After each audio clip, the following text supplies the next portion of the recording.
ಎಲ್ಲರಿಗೂ ನಮಸ್ಕಾರ ಸ್ನೇಹಿತರೆ. ಪರಂಪರೆ ಚಾನಲ್ಗೆ ನಿಮ್ಮೆಲ್ಲರಿಗೂ ಸ್ವಾಗತ ಸ್ನೇಹಿತರೆ. ನಿದ್ದೆ ಮಾಡುವಾಗ ನಾವು ಎಲ್ಲಿಗೆ ಹೋಗುತ್ತೇವೆ, ನಿದ್ರೆಯ ರಹಸ್ಯದ ಸತ್ಯವೇನು ಎಂದು ಈ ವಿಡಿಯೋದಲ್ಲಿ ತಿಳಿಯೋಣ. ಯಾರು ಸ್ಕಿಪ್ ಮಾಡದೆ ಕೊನೆವರೆಗೂ ನೋಡಿ, ಕೊನೆಯಲ್ಲಿ ಒಂದೇ ಒಂದು ಲೈಕ್ ಮಾಡಿ, ಹಾಗೆ ಸಬ್ಸ್ಕ್ರೈಬ್ ಮಾಡ್ಕೊಳ್ಳೋದನ್ನ ದಯವಿಟ್ಟು ಮರಿಬೇಡಿ. ನೀವು ಎಂದಾದರೂ ಯೋಚಿಸಿದ್ದೀರಾ, ನಾವು ನಿದ್ದೆ ಮಾಡುವಾಗ ನಮ್ಮ ಮನಸ್ಸು ಎಲ್ಲಿಗೆ ಹೋಗುತ್ತದೆ ಎಂದು? ದೇಹ ಇಲ್ಲೇ ಇರುತ್ತದೆ, ಆದರೆ ಕನಸುಗಳಲ್ಲಿ ನಾವು ಬೇರೆ ಲೋಕದಲ್ಲಿರುತ್ತೇವೆ. ಇದು ಕೇವಲ ಕನಸುಗಳ ಆಟವೇ? ನಿಜವಾಗಿಯೂ ನಾವು ಬೇರೆ ಜಗತ್ತಿಗೆ ಪ್ರಯಾಣ ಮಾಡುತ್ತಿದ್ದೇವೆ? ನಿದ್ದೆ ಎನ್ನುವುದು ದೇಹದ ವಿಶ್ರಾಂತಿ ಮಾತ್ರ ಅಲ್ಲ, ಇದು ನಮ್ಮ ಮೆದುಳಿನ ಒಂದು ವಿಶೇಷ ಸ್ಥಿತಿ. ನಾವು ಮಲಗಿದಾಗ ದೇಹ ಶಾಂತವಾಗಿರುತ್ತದೆ, ಆದರೆ ಮೆದುಳು ಇನ್ನೂ ಕೆಲಸ ಮಾಡುತ್ತಿರುತ್ತದೆ. ಅದು ಕನಸುಗಳನ್ನು ರಚಿಸುತ್ತದೆ. ನಮ್ಮ ಮೆದುಳು ಎರಡು ಮುಖ್ಯ ಹಂತಗಳಲ್ಲಿ ಕೆಲಸ ಮಾಡುತ್ತದೆ. ಒಂದು REM ಸ್ಲೀಪ್, ಇನ್ನೊಂದು ಡೀಪ್ ಸ್ಲೀಪ್. REM ಸಮಯದಲ್ಲಿ ನಾವು ಹೆಚ್ಚು ಕನಸು ಕಾಣುತ್ತೇವೆ. ಡೀಪ್ ಸ್ಲೀಪ್ ಸಮಯದಲ್ಲಿ ದೇಹ ಸಂಪೂರ್ಣ ವಿಶ್ರಾಂತಿ ಪಡೆಯುತ್ತದೆ. ನಾವು ನಿದ್ದೆ ಮಾಡುವಾಗ ನಮ್ಮ ಮನಸ್ಸು ಒಂದು ಹೊಸ ಲೋಕವನ್ನು ಸೃಷ್ಟಿಸುತ್ತದೆ. ಅಲ್ಲಿ ಸಮಯ, ಸ್ಥಳ, ನಿಯಮಗಳು ಬದಲಾಗುತ್ತವೆ. ನೀವು ಹಾರಬಹುದು ಅಥವಾ ಹಳೆಯ ನೆನಪುಗಳನ್ನು ಮತ್ತೆ ನೋಡಬಹುದು. ಈ ಕನಸುಗಳು ನಮ್ಮ ಭಾವನೆಗಳ ಪ್ರತಿಬಿಂಬ. ನಾವು ದಿನದಲ್ಲಿ ಯೋಚಿಸಿದ ವಿಚಾರಗಳು, ಭಯ, ಸಂತೋಷ, ದುಃಖ ಇವೆಲ್ಲವೂ ಕನಸುಗಳಾಗಿ ಬದಲಾಗುತ್ತವೆ. ಕೆಲವರು ಹೇಳುತ್ತಾರೆ, ನಿದ್ದೆ ಮಾಡುವಾಗ ಆತ್ಮ ದೇಹದಿಂದ ದೂರ ಹೋಗುತ್ತದೆ ಎಂದು. ಇದು ಅಸ್ಟ್ರಲ್ ಟ್ರಾವೆಲ್ ಎಂದು ಕರೆಯುತ್ತಾರೆ. ಅಂದರೆ ಆತ್ಮ ಒಂದು ಸೂಕ್ಷ್ಮ ಲೋಕಕ್ಕೆ ಹೋಗುತ್ತದೆ.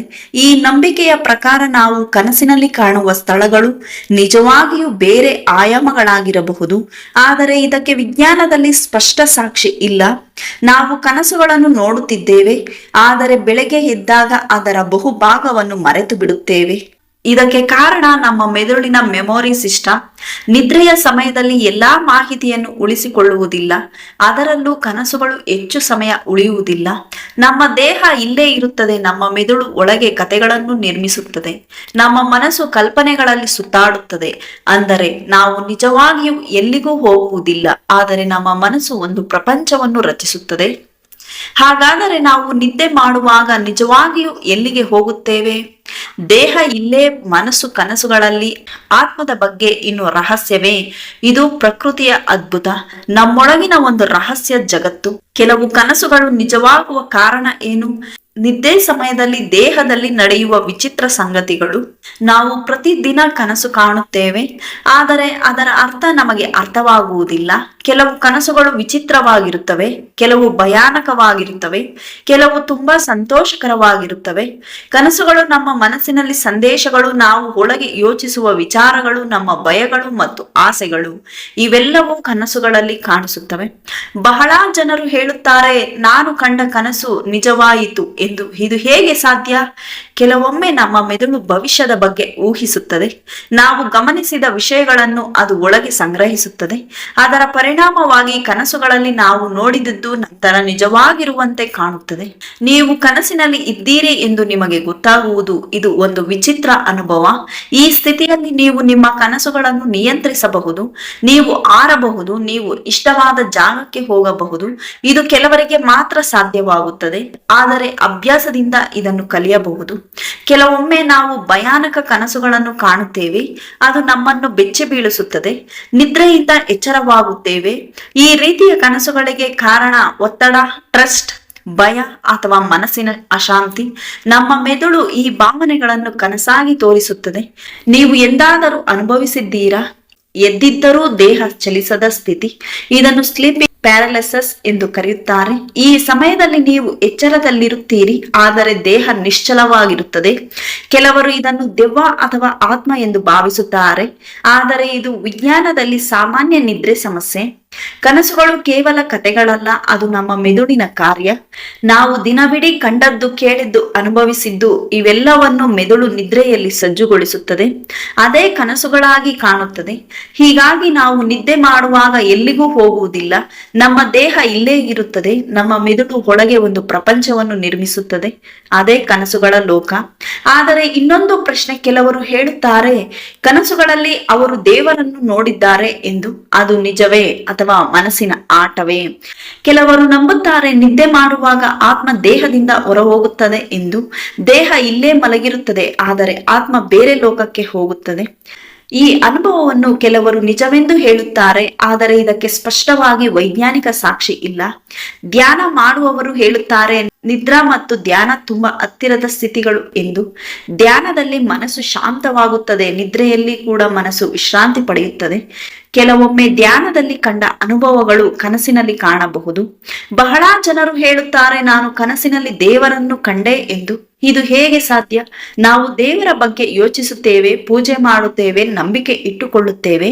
ಅದು ನಮ್ಮ ಮನಸ್ಸಿನಲ್ಲಿ ಗಾಢವಾಗಿ ಉಳಿಯುತ್ತದೆ. ನಿದ್ರೆಯಲ್ಲಿ ಅದು ಕನಸಾಗಿ ಕಾಣುತ್ತದೆ. ನೀವು ಎಂದಾದರೂ ಅನುಭವಿಸಿದ್ದೀರಾ ಇದು ನಾನು ಈಗಾಗಲೇ ನೋಡಿದ್ದೇನೆ ಎಂದು? ಕೆಲವರು ಹೇಳುತ್ತಾರೆ ಇದು ಕನಸುಗಳಲ್ಲಿ ಕಂಡದ್ದೇ, ನಂತರ ನಿಜವಾಗುತ್ತದೆ ಎಂದು. ಆದರೆ ವಿಜ್ಞಾನ ಹೇಳುವುದೇನೆಂದರೆ ಇದು ಮೆದುಳಿನ ಒಂದು ಸಣ್ಣ ಗೊಂದಲ. ನಮ್ಮ ಮೆದುಳು ತುಂಬಾ ಶಕ್ತಿಶಾಲಿ, ನಾವು ಊಹಿಸಿದಷ್ಟು ಕಾರ್ಯಗಳನ್ನು ಮಾಡುತ್ತದೆ. ನಿದ್ದೆಯಲ್ಲಿ ಅದು ನೆನಪುಗಳನ್ನು ಜೋಡಿಸುತ್ತದೆ, ಹೊಸ ಕಲ್ಪನೆಗಳನ್ನು ಸೃಷ್ಟಿಸುತ್ತದೆ, ಹಳೆಯ ಘಟನೆಗಳನ್ನು ಮರಳಿ ಕಳಿಸುತ್ತದೆ. ಅದರಲ್ಲಿ ಕೆಲವೊಮ್ಮೆ ಕನಸುಗಳು ತುಂಬಾ ನಿಜವಾಗಿರುವಂತೆ ಕಾಣುತ್ತವೆ. ನಾವು ಸರಿಯಾಗಿ ನಿದ್ರೆ ಮಾಡದಿದ್ದರೆ ದೇಹದ ಮೇಲೆ ಪರಿಣಾಮ ಬೀರುತ್ತದೆ. ಮನಸ್ಸು ಅಶಾಂತವಾಗುತ್ತದೆ, ಕೋಪ ಹೆಚ್ಚಾಗುತ್ತದೆ, ಏಕಾಗ್ರತೆ ಕಡಿಮೆಯಾಗುತ್ತದೆ. ಹಾಗಾಗಿ ನಿದ್ರೆ ನಮ್ಮ ಜೀವನದಲ್ಲಿ ಬಹಳ ಮುಖ್ಯ. ಹೀಗಾಗಿ ನಾವು ನಿದ್ದೆ ಮಾಡುವಾಗ ನಿಜವಾಗಿಯೂ ಎಲ್ಲಿಗೆ ಹೋಗುತ್ತೇವೆ? ವಿಜ್ಞಾನ ಹೇಳುತ್ತದೆ ನಾವು ಎಲ್ಲಿಗೂ ಹೋಗುವುದಿಲ್ಲ, ಆದರೆ ಮನಸ್ಸು ಒಂದು ಲೋಕವನ್ನು ಸೃಷ್ಟಿಸುತ್ತದೆ. ಆಧ್ಯಾತ್ಮ ಹೇಳುತ್ತದೆ ಆತ್ಮ ಒಂದು ಪ್ರಯಾಣ ಮಾಡುತ್ತದೆ. ಸತ್ಯ ಯಾವುದು? ಇದು ಇನ್ನೂ ಒಂದು ರಹಸ್ಯವೇ. ನಿದ್ರೆ ಇದು ಕೇವಲ ವಿಶ್ರಾಂತಿ ಅಲ್ಲ, ಇದು ಒಂದು ರಹಸ್ಯದ ಬಾಗಿಲು. ಪ್ರತಿ ರಾತ್ರಿ ನಾವು ಒಂದು ಹೊಸ ಲೋಕಕ್ಕೆ ಪ್ರವೇಶಿಸುತ್ತೇವೆ. ನೀವು ಕೇಳಿದ್ದೀರಾ ನಿದ್ರೆ ಒಂದು ಸಣ್ಣ ಮರಣ ಎಂದು? ನಾವು ಮಲಗಿದಾಗ ಹೊರಗಿನ ಜಗತ್ತಿನಿಂದ ಸಂಪೂರ್ಣ ದೂರವಾಗಿರುತ್ತೇವೆ. ನಮ್ಮ ಅರಿವು ಕಡಿಮೆಯಾಗುತ್ತದೆ, ಅದು ಮರಣದಂತೆಯೇ ಅನಿಸುತ್ತದೆ. ಆದರೆ ಇದು ತಾತ್ಕಾಲಿಕ ಸ್ಥಿತಿ. ನಾವು ಮತ್ತೆ ಎದ್ದೇಳುತ್ತೇವೆ. ಮರಣವಾದಾಗ ದೇಹ ಸಂಪೂರ್ಣ ನಿಶ್ಚಲವಾಗುತ್ತದೆ, ಮೆದುಳು ಕೆಲಸ ನಿಲ್ಲಿಸುತ್ತದೆ. ಆದರೆ ನಿದ್ರೆಯಲ್ಲಿ ಮೆದುಳು ಇನ್ನೂ ಚುರುಕಾಗಿರುತ್ತದೆ. ಅದೇ ದೊಡ್ಡ ವ್ಯತ್ಯಾಸ. ಹೀಗಾಗಿ ನಿದ್ದೆ ಮತ್ತು ಮರಣ ಒಂದೇ ಅಲ್ಲ, ಆದರೆ ಅನುಭವದಲ್ಲಿ ಕೆಲವು ಸಾಮ್ಯತೆ ಇದೆ. ಕೆಲವರು ಮರಣದ ಅಂಚಿಗೆ ಹೋಗಿ ಮತ್ತೆ ಬದುಕಿ ಬಂದಿದ್ದಾರೆ. ಅವರು ಹೇಳುತ್ತಾರೆ ನಾನು ಒಂದು ಬೆಳಕನ್ನು ಕಂಡೆ ಎಂದು, ನಾನು ದೇಹದ ಹೊರಗೆ ಹೋದೆ ಎಂದು. ಈ ಅನುಭವಗಳನ್ನು ನಿಯರ್ ಡೆತ್ ಎಕ್ಸ್ಪೀರಿಯನ್ಸ್ ಎಂದು ಕರೆಯುತ್ತಾರೆ. ಇದು ನಿಜವೇ ಅಥವಾ ಮೆದುಳಿನ ಕೊನೆಯ ಪ್ರಕ್ರಿಯೆಯೇ? ವಿಜ್ಞಾನ ಹೇಳುವುದೇನೆಂದರೆ ಮರಣದ ಸಮಯದಲ್ಲಿ ಮೆದುಳು ವಿಚಿತ್ರ ಸಂಕೇತಗಳನ್ನು ರಚಿಸುತ್ತದೆ. ಅದು ಬೆಳಕು ಅಥವಾ ಸುಂದರ ಅನುಭವಗಳಂತೆ ಕಾಣಬಹುದು. ಅದರ ಕಾರಣಕ್ಕೆ ಜನರು ಸ್ವರ್ಗ ನೋಡಿದಂತೆ ಭಾವಿಸುತ್ತಾರೆ. ಆಧ್ಯಾತ್ಮಿಕ ದೃಷ್ಟಿಯಲ್ಲಿ ನಿದ್ರೆ ಒಂದು ದ್ವಾರ ಎಂದು ಹೇಳುತ್ತಾರೆ. ಈ ಸಮಯದಲ್ಲಿ ಆತ್ಮ ಹೆಚ್ಚು ಶಾಂತವಾಗಿರುತ್ತದೆ, ದೇಹದಿಂದ ದೂರವಾದ ಅನುಭವ ಬರುತ್ತದೆ. ಕೆಲವರು ಈ ಸ್ಥಿತಿಯಲ್ಲಿ ಗಾಢ ಅನುಭವಗಳನ್ನು ಪಡೆಯುತ್ತಾರೆ.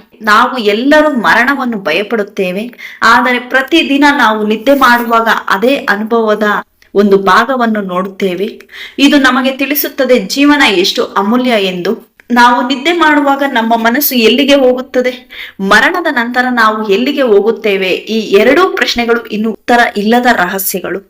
ಪ್ರತಿ ರಾತ್ರಿ ನಾವು ಕಣ್ಣು ಮುಚ್ಚುತ್ತೇವೆ, ಒಂದು ಹೊಸ ಲೋಕಕ್ಕೆ ಹೋಗುತ್ತೇವೆ. ಅದು ಕನಸುಗಳ ಲೋಕವಾಗಿರಬಹುದು ಅಥವಾ ಮನಸ್ಸಿನ ಕಲ್ಪನೆಯಾಗಿರಬಹುದು. ಆದರೆ ಒಂದು ದಿನ ನಾವು ಕಣ್ಣು ಮುಚ್ಚಿದಾಗ ಮತ್ತೆ ಎಚ್ಚರವಾಗದ ದಿನವೂ ಬರುತ್ತದೆ. ಅವರಿಗೂ ಪ್ರತಿ ನಿದ್ದೆ ಒಂದು ಅವಕಾಶ. ಅಲ್ಲಿಯವರೆಗೂ ಪ್ರತಿ ನಿದ್ದೆ ಒಂದು ಅವಕಾಶ, ಪ್ರತಿ ಬೆಳಗ್ಗೆ ಒಂದು ಹೊಸ ಆರಂಭ. ನೀವು ಇಂದು ನಿದ್ರೆ ಮಾಡುವಾಗ ಒಮ್ಮೆ ಯೋಚಿಸಿ, ನಾನು ಎಲ್ಲಿಗೆ ಹೋಗುತ್ತೇನೆ ಎಂದು.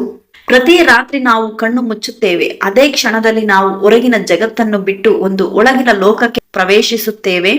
ಅದು ಕತ್ತಲೆಯಲ್ಲ, ಒಂದು ರಹಸ್ಯದ ದ್ವಾರ. ನಮ್ಮ ಮನಸ್ಸು ಅದ್ಭುತವಾದ ಶಕ್ತಿಯಾಗಿದೆ. ನಾವು ಊಹಿಸದ ಸ್ಥಳಗಳಿಗೆ ಅದು ನಮ್ಮನ್ನು ಕರೆದುಕೊಂಡು ಹೋಗುತ್ತದೆ. ನಾವು ಭೇಟಿಯಾಗದ ಜನರನ್ನು ನಮ್ಮ ಮುಂದೆ ತರುತ್ತದೆ. ಇದು ನಿಜವಲ್ಲ, ಆದರೆ ನಿಜವಾಗಿಯೂ ಅನಿಸುತ್ತದೆ. ನಾವು ಕನಸಿನಲ್ಲಿ ಇರುವಾಗ ಅದು ನಿಜವಾಗಿಯೇ ಅನಿಸುತ್ತದೆ, ಆದರೆ ಎಚ್ಚರವಾದಾಗ ಅದು ಕೇವಲ ಕನಸು ಎಂದು ತಿಳಿಯುತ್ತದೆ. ಹಾಗಾದರೆ ನಾವು ಈಗಿರುವ ಜೀವನವೇ ನಿಜವೇ ಅಥವಾ ಇದೂ ಕೂಡ ಒಂದು ಕನಸೇ? ಕೆಲವರು ಹೇಳುತ್ತಾರೆ ಜೀವನವೇ ಒಂದು ಕನಸು ಎಂದು. ನಾವು ನೋಡುತ್ತಿರುವುದು ಜಗತ್ತು ನಮ್ಮ ಮೆದುಳಿನ ವ್ಯಾಖ್ಯಾನ ಮಾತ್ರ. ಅಂದರೆ ನಾವು ಅನುಭವಿಸುವ ಪ್ರತಿಯೊಂದು ಒಂದು ಭಾವನೆ, ಒಂದು ದೃಷ್ಟಿಕೋನ. ಹಾಗಾಗಿ ನಿದ್ದೆ ಮಾಡುವಾಗ ನಾವು ಎಲ್ಲಿಗೆ ಹೋಗುವುದಿಲ್ಲ, ನಮ್ಮ ದೇಹ ಇಲ್ಲೇ ಇರುತ್ತದೆ, ಆದರೆ ನಮ್ಮ ಮನಸ್ಸು ಒಂದು ಬ್ರಹ್ಮಾಂಡವನ್ನು ನಿರ್ಮಿಸುತ್ತದೆ. ನಿದ್ರೆ ನಮಗೆ ಕಲಿಸುವುದು ಏನು?